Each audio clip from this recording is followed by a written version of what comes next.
E aí pessoal, beleza? Aqui é o Victor. Chegou pra mim hoje aí uma encomenda que eu tinha do Mercado Livre. É um CD. Foi postado no dia 9 de fevereiro de 2018 e chegou pra mim hoje, dia 20 de fevereiro de 2018. Vou abrir pra vocês verem.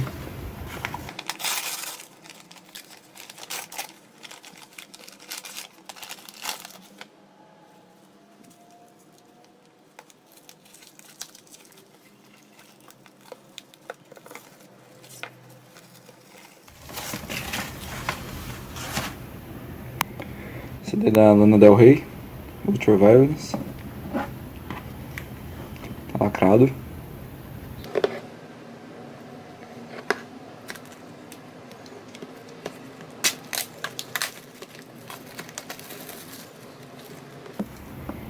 Bah, lindo esse CD, meu Deus.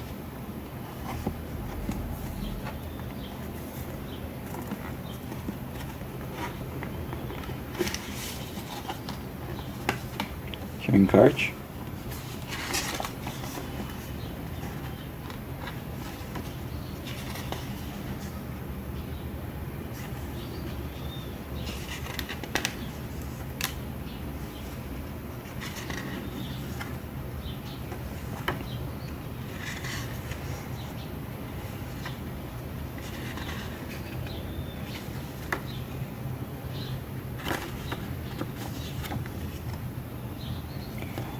Eu não me recordo exatamente quanto que eu paguei nele.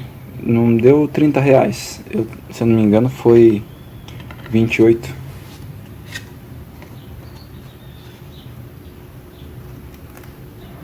A mídia também é muito bonita.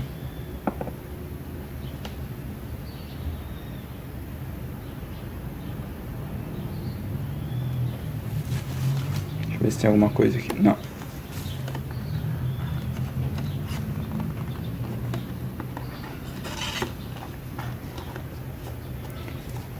Então é isso aí. Chegou certinho. Chegou bem rápido, aliás. Isso aí. Vou deixar o link do vendedor aqui embaixo. Se vocês gostaram do vídeo, deixem um like, se inscrevam.